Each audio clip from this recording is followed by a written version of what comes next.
இந்து முன்னணி ஏற்பாட்டில் மதுரை சுற்றுச்சாலையில் அமைந்துள்ள அம்மா திடல் மைதானத்தில் ஜூன் 22ஆம் தேதி முருக பக்தர்களுக்கான ஆன்மீக மாநாடு நடைபெற உள்ளது.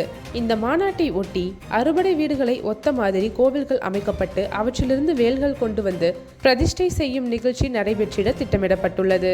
இந்த ஏற்பாடு இந்துக்கள் மத்தியில் மிகுந்த உற்சாகத்தையும் எழுச்சியையும் உருவாக்கியுள்ளது.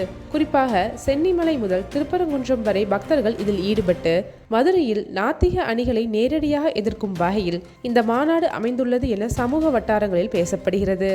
இந்நிலையில் அறுபடை வீடுகளின் மாதிரி கோவில்கள் அமைப்பதற்கான காவல்துறை அனுமதி மறுக்கப்பட்டதாக குற்றச்சாட்டுகள் எழுந்துள்ளன. மதுரையில் நடைபெறவுள்ள இந்த ஆன்மீக மாநாடு திமுக அரசுக்கு பெரும் அதிர்வாக அமைந்துள்ளது. பகுத்தறிவு பேசுகிறோம் என தெரிவிக்கின்ற திமுக தொடர்ந்து இந்து மதத்தையே குறிவைத்து விமர்சனங்கள் செய்யும் செயல்பாட்டில் ஈடுபட்டு வருவதாக குற்றச்சாட்டு எழுந்துள்ளது. முதல்வர் ஸ்டாலின் இந்து மத பண்டிகைகளுக்கு வாழ்த்துக்கள் தெரிவிக்க தவறுகிறார் என கூறப்படும் போது மற்ற மதங்களின் பண்டிகைகளில் வாழ்த்துக்கள் தெரிவிப்பது குறிப்பிடத்தக்கதாக இருக்கிறது. இத்தகைய சூழலில் அறுபடை வீடுகளை ஒத்த மாதிரி கோவில்கள் அமைக்கும் அனுமதி மறுக்கப்பட்டதை எதிர்த்து அந்த முடிவை ரத்து செய்ய கோரி இந்த முன்னணி வழக்கு தொடர்ந்தது.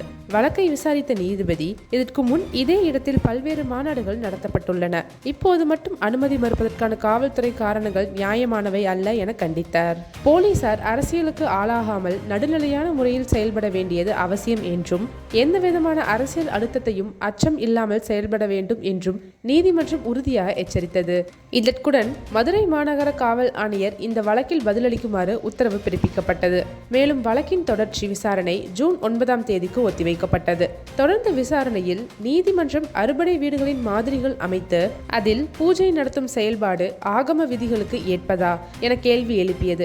இதற்கு மனுதாரர் தரப்பில் ஆகம விதிகளின் படியே பூஜை நடைபெறும் வகையில் திட்டமிடப்பட்டுள்ளது என தெளிவாக பதிலளிக்கப்பட்டது.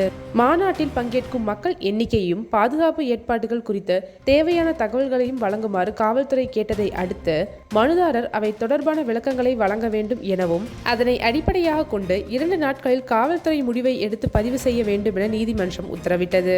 அறுபடை வீடுகளின் மாதிரி கோவில்களை அமைப்பதற்கான பணிகளை துவங்க அனுமதி வழங்கப்பட்டாலும் பூஜை உள்ளிட்ட வழிபாடுகள் நடத்த தடை விதிக்கப்பட்டுள்ளது.